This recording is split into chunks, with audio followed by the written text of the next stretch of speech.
Office of the Medical Examiner, Pete'sville. Dr. Jack Hadman is speaking. How can I help you?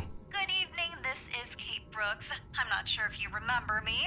A few weeks ago, we talked about an article I'm working on. It's about your wife. I dropped by last Friday to speak to you, but you weren't working at the time. I asked the security guard to pass on a note for me. I would like us to discuss the topic of... I thought I had made it painfully obvious for the last time. No! Please don't call me again and stop inquiring about my wife! Damn journalists. They don't let me work. God damn it. I'm not in the best frame of mind to record a lecture for my students now. I'm feeling completely broken. Where did I leave my meds this time?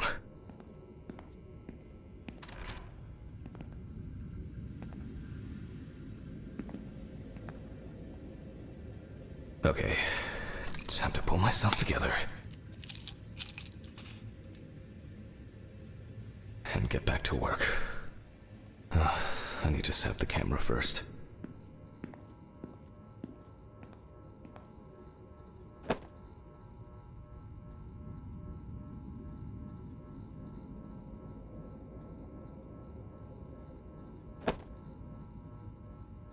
They definitely pay me too little for this.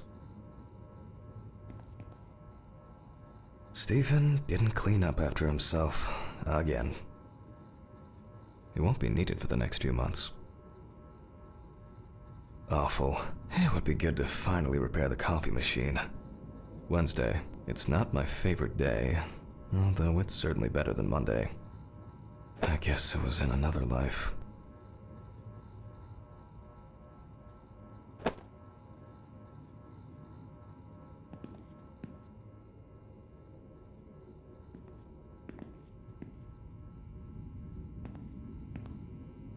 Medical University Diploma. I didn't know then that I would prefer corpses to living people. Pathology. How to combine the hands of a surgeon, the passion for a good mystery, and an exceptionally strong stomach.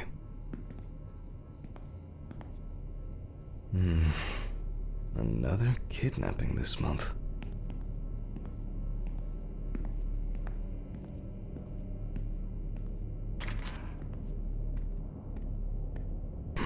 Now remember, Jack, don't forget, hit the record button this time.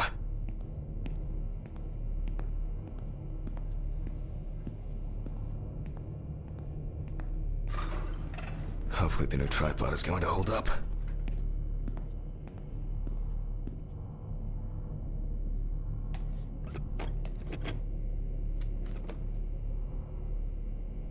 Now, I just have to get everything in frame. This should be fine. November 20th, 1991. Time, 8:43 p.m. Recording for medical students from the University of Missouri. This autopsy is conducted by Jack Hadman. Hello, everyone. Welcome to the autopsy room. Today, you will have the dubious pleasure of following a full autopsy, step by step. For those of you who have already performed your first autopsy, this will refresh your basic knowledge. In turn, for those whose knowledge is only theoretical, I advise not to watch this after a meal. Let's start. Always wear an apron, mask, and gloves. Goggles are a must when the job is splashy. And in case of sharp accidents, it's worth having disinfectants at hand. It's true that you won't get ptomaine poisoning straight away, but if your liver or kidney aren't doing well, you may end up with diarrhea. The cadaver is placed on its back on the autopsy table. The pathologist stands on the right of the deceased. Make sure that all the necessary tools are always at hand so that you don't have to run around looking for something, like I do all the time. In the process of revealing and securing forensic evidence, it is difficult not to interfere with the original condition of the deceased. Written and photographic documentation plays a vital role throughout the entire examination process. During your research, be patient, inquisitive, but above all, attentive to detail. Many entries are visible at first glance, but sometimes they can be cover for more interesting stories. And lastly, remember that nothing teaches you self-narration like working with the dead. So get used to that fact soon. Everyone will think you're talking to yourself. Now, onto the police folder. That will contain all sorts of pertinent information as to who the deceased might be and what potentially happened to them. So, let's take a closer look, shall we? I wasn't sure it would amount to anything, but the World Wide Web has been a blessing for speeding up my work.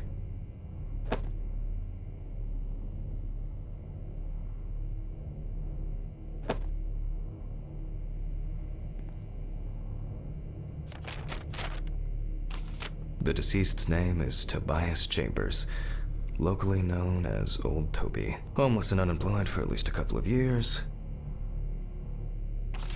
The deceased was found on the outskirts of a parking lot at a gas station, where he often begged and persistently offered drivers to wash their car windows. The body was noticed by a station employee during the morning shift. Initially, he thought that someone had thrown some boots and a coat in a nearby ditch. It took him a moment to recognize the pile of clothes as the body of a man. He worked most of his life at the local port dealing with unloaded cargo. He was fired for being drunk and starting fights. His son runs a hardware store on his own. His wife left him years ago. They both had no contact with the deceased. Signs of libation were found around the body. Empty bottles, traces of an inept attempt to start a fire, and a scattered makeshift blanket. That's it. It's worth remembering the context around the scene of a death. This allows you to better interpret any traces found on the body. I shouldn't start the procedure without gloves. Now it's our turn to take some pictures for our files. If I can just remember where I left the camera. Aha! There you are. I knew it was here somewhere. As I mentioned at the beginning, before we begin the internal examination, we need to document the cadaver and the condition it arrived in. We begin with a full body photo. Try and stick to the top-down rule, but this is not always possible. Let's keep in mind it's all about the legibility, not the perfect frame. Voila! Now we move on to the next step, looking for traces. Take your time. Look at the corpse from different sides, from different angles, up close, and from a distance. You're looking for anything out of the ordinary. A poorly healed wound. Looks old. I'll take a closer look later.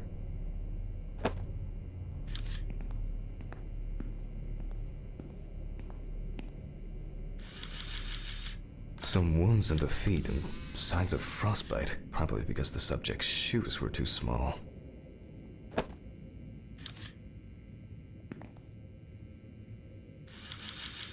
Hardened hands, worn out by physical work, and frostbite?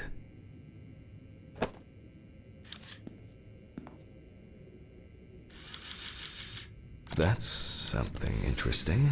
It will be necessary to check whether this injury was severe enough to cause damage to the brain. In a moment, we will check which of our initial observations will be worthy of further consideration. But before we get to that, I need to write down some basic data.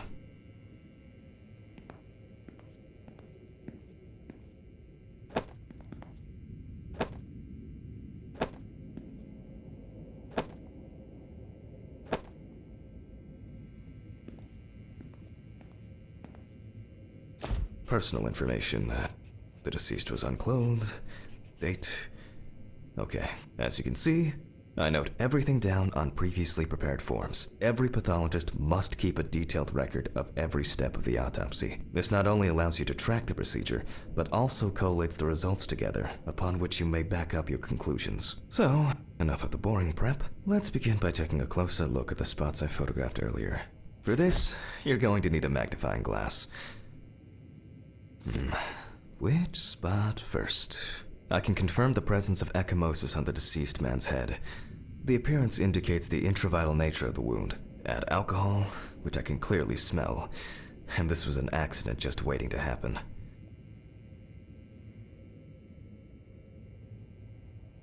It looks like a burn mark, no doubt painful, but it's not pertinent for this case. See frostbite on the fingertips. We can tell by the characteristic skin color.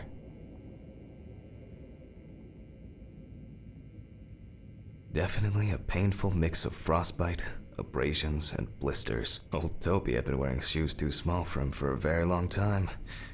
That's if he wore any at all. So far, there are a lot of superficial wounds, but only one serious injury to the head. Let's go back to our notes. First, I mark the location of the injuries and make notes for each one. The head wound. Definitely an important clue. This is something we'll investigate first. Even though this type of wound didn't contribute to the deceased's death, we're still required to record it. We're not in frost season yet, but high humidity, wind, and the inability to warm up can also be causes of frostbite. If Toby's body was cold for a prolonged period, the frostbite could have resulted from the body's defense reaction. The safety of the internal organs is more important than fingers, nose, or ears. As you can see, we don't have much to go on. Let's write down what preliminary causes of death we can think of. Various types of accidents are a common cause of death among the homeless and the elderly. Perhaps old Toby slipped and accidentally hit his head. This is of no interest to us. Considering the conditions in which he slept, his body may have become hypothermic. The nights have been particularly nasty lately. We will check if there are any signs of freezing internally. Since the deceased clearly smelled of alcohol, I'll add alcohol poisoning to our list. We still have one thing left from the basics, rigor mortis. Well, we take our deceased by the hand, gradually we raise it,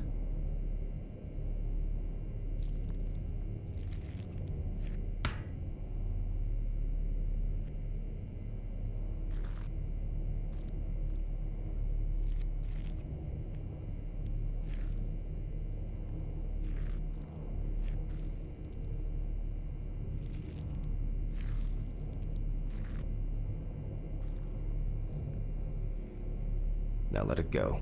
As you can see, the hand falls loose. What's the conclusion? Death must have occurred more than 72 hours ago. The police information appears correct. Head trauma seems the most promising, so we'll start there. For this, I need an oscillating saw. The cut is made from ear to ear.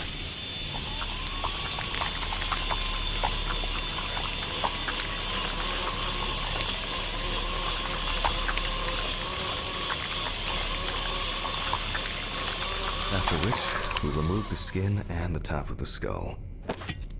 After the basic examination, we can see that the brain's cerebral gyri in both hemispheres are symmetric. The brain looks good. Let's take a cross-section.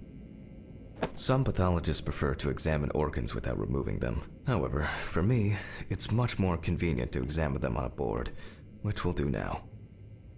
Holding a long, narrow blade knife in the dominant hand, we slowly cut the cranial nerves on both sides, all the time pulling the brain towards us. So far, so good. The hematoma seems to have had no effect on the brain.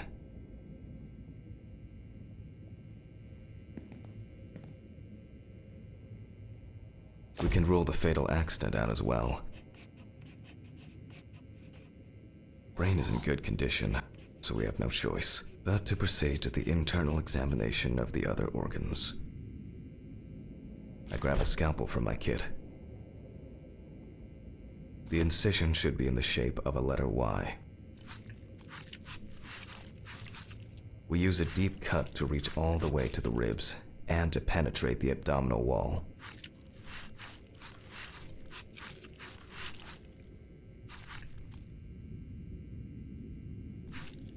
Alright, now we peel back and separate the skin.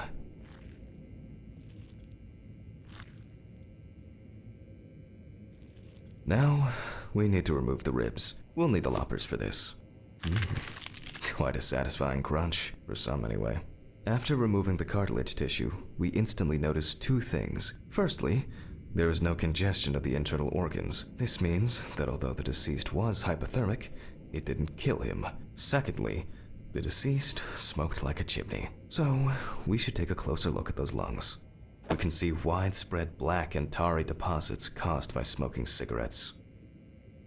Despite the tragic condition of the lungs, they are not the cause of death. Alice smoked too. It didn't kill her, but... what was I talking about? Lungs. Yes. Advanced inflammation.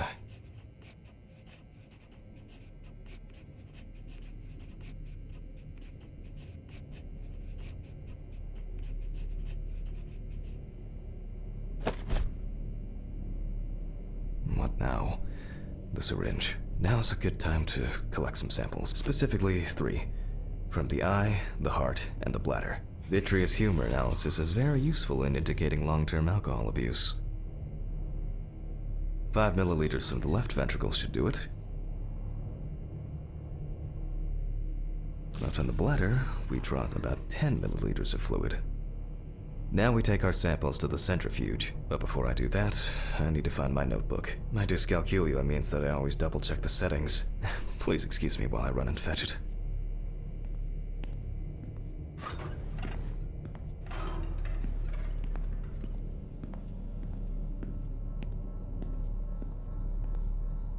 This whole thing is covered in stains. I should check this out under the microscope sometime.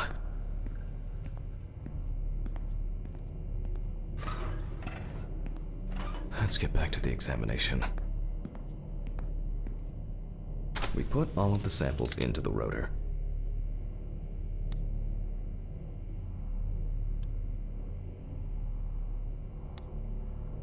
Now, we set the appropriate time and speed.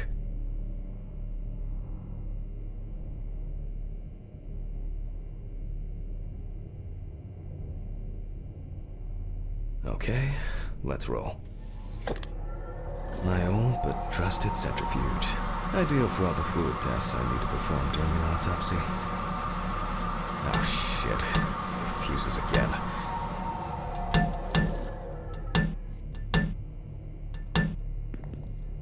Where were we? Oh yes, the blood alcohol concentration. Let's see what we've got here.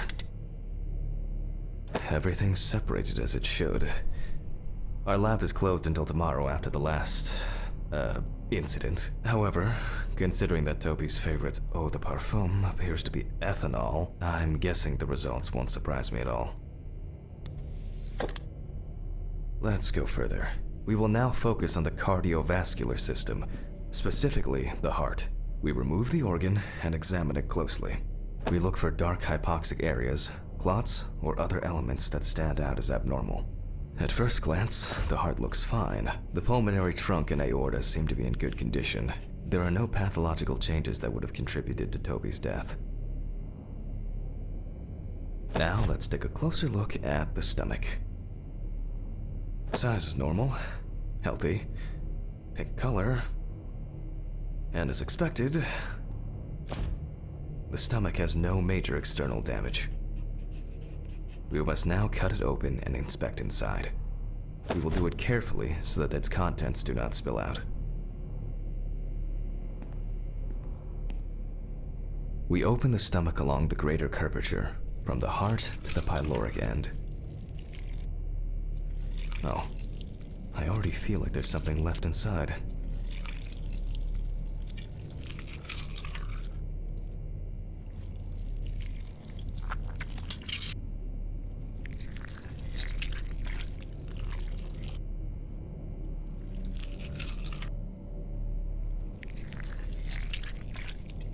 Okay, large amount of gas, small amounts of yellow, grayish food content, resembling some kind of meat.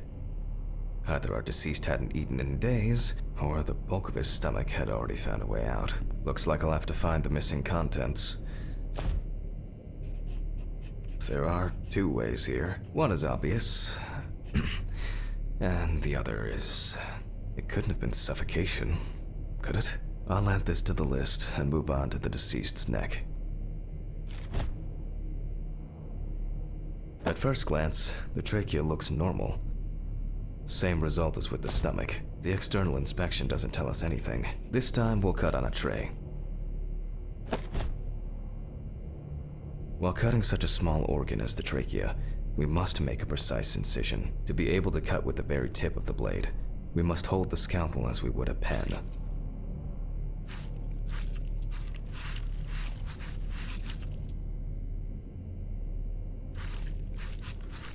And after careful examination and deduction, we've got it, a clogged trachea. It's time to summarize the whole thing.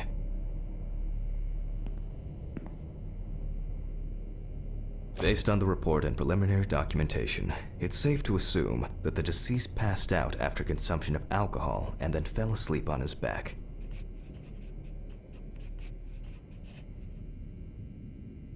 Then, the gastric contents refluxed and flooded the airways, causing death. That's why we don't forget about the recovery position at dorm parties. And now it's all clear. The death was suffocation. Now, signature. The mystery is solved. But for us, this is not the end. First, the dead body needs to be cleaned up. For this, we will need to close the body and grab the needle. First, we unroll the skin flaps. And then, we sew the deceased back up. I'm using the baseball stitch technique. This stitching method is very strong and quick to do.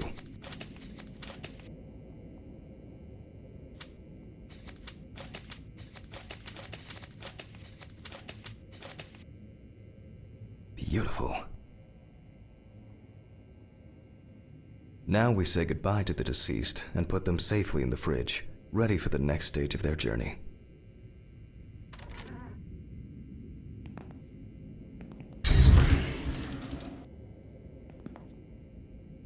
God, I'm tired. I'll drop these samples off at the lab on the way to the bar.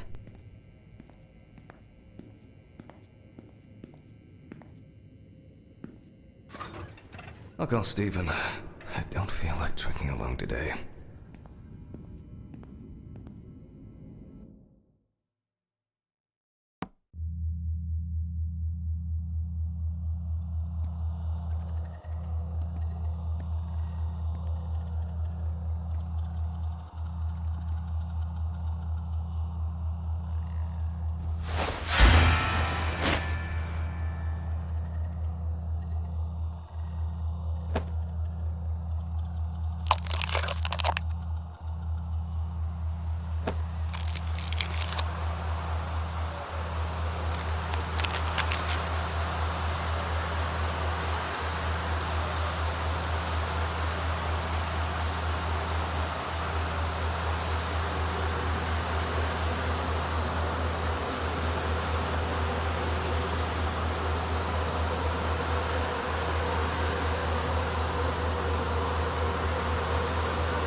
Forgive me.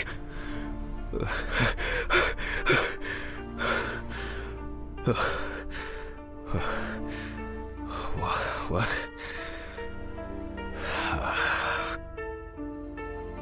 Fuck. I should take my pills.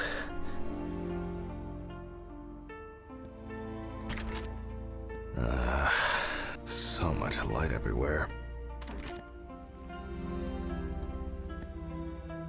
It's just too dirty to use.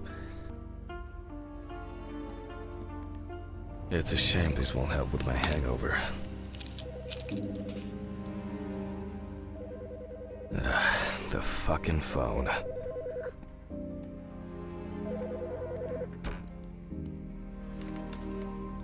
Okay. I know I'm late. I'll be there soon. It's not like the dead are impatient. Jack, no. Alice? Who is this? It's Charlotte Graves. Oh. God, I'm sorry. I didn't recognize you. I thought it was work calling. It's okay. I hate it when work calls me at home, too. How is everything?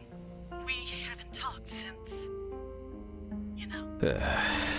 Well, there are good days, and there are bad days. What can I say?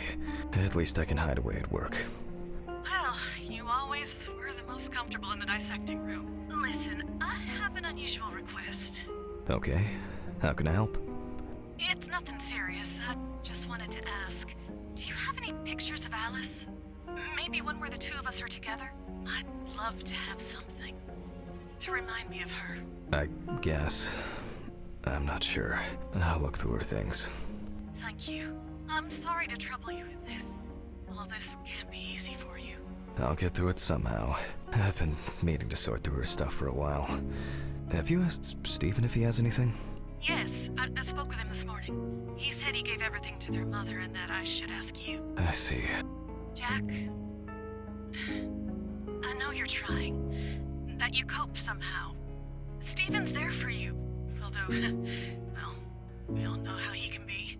But, I mean, if you wanted to reminisce about Alice, talk. I really should go now. I overslept, I'm late for work, and I still have some errands to run on the way. Oh. Okay, sure. Sorry to keep you. I'll look for something and send it over. Thanks for the call, and bye. Oh, do you have my address? Not on hand. You'd best remind me again. 292 Browning Lane, apartment 432, Johnson City, New York, 13790. Got it. Thanks. Thank you. It would mean a lot to me. Just miss her so much. Yeah, me too. And that's okay. Really, no problem. Thank you. Take care, Jack. You too, Charlotte. It was nice to hear you. Well, that was a bit unexpected. I should probably find something to send. Menu for today: dinner in town and takeaway coffee.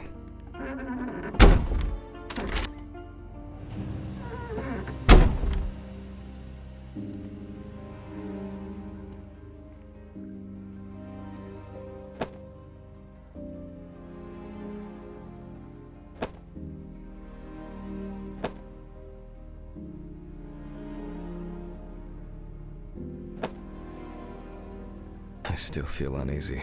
At this time, Alice would probably be sitting here reading a book. The view isn't spectacular, but why does that car look familiar?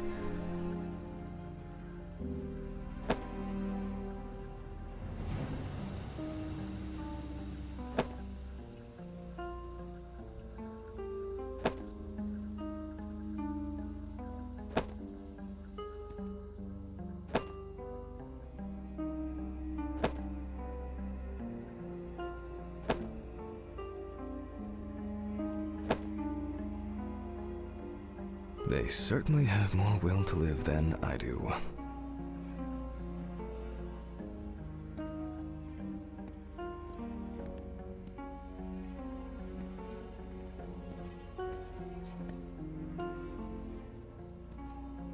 Alice didn't like this portrait.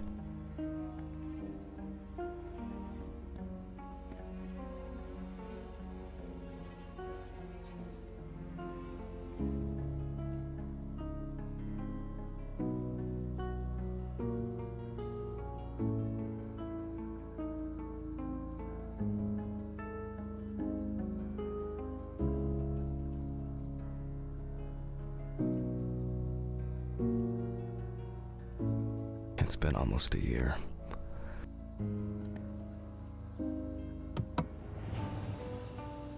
Alice and Charlotte in Amsterdam.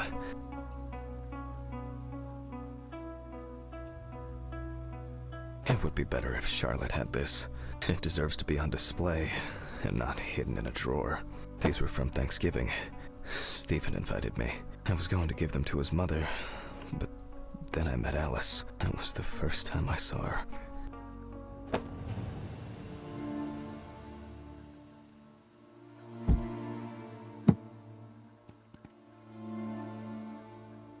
I wasn't able to support her through this.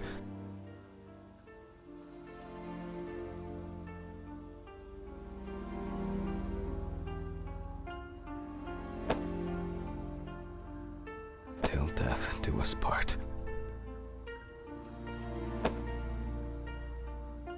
It was a miracle that the coffee didn't wash off the writing. And that she said yes. She got it for her first day of work, and she broke it the same day. She said it was for luck. She always believed she could change people for the better, even me. It's always good to have something for a rainy day.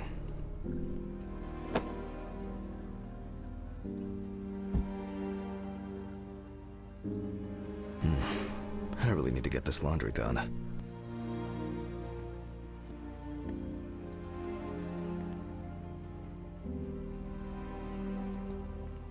It hurts too much to look at these, but I can't throw them away.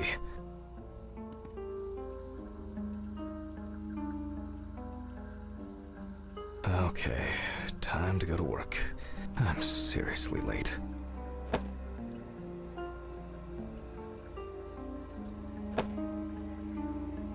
Some days, I just feel like setting fire to all this paperwork. I'm fed up with it.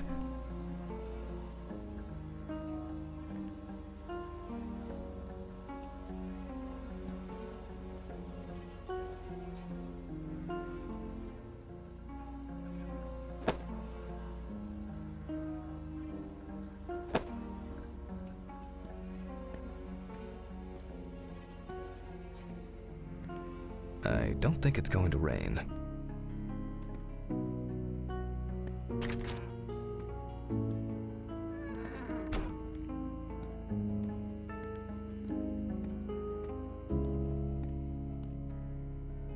I should grab some coffee and aspirin on the way.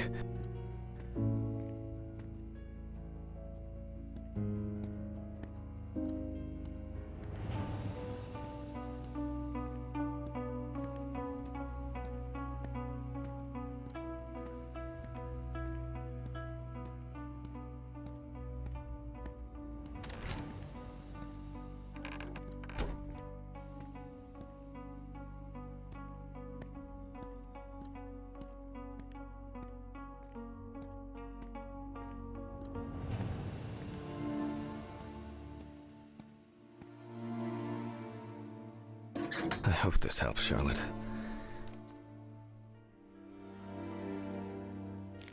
Okay, all done here. Time to go.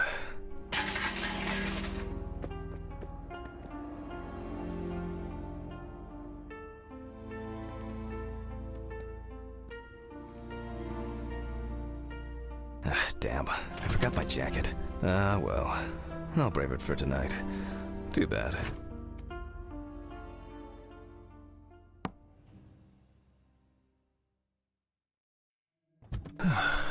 Nice and fresh. At least it's peaceful here.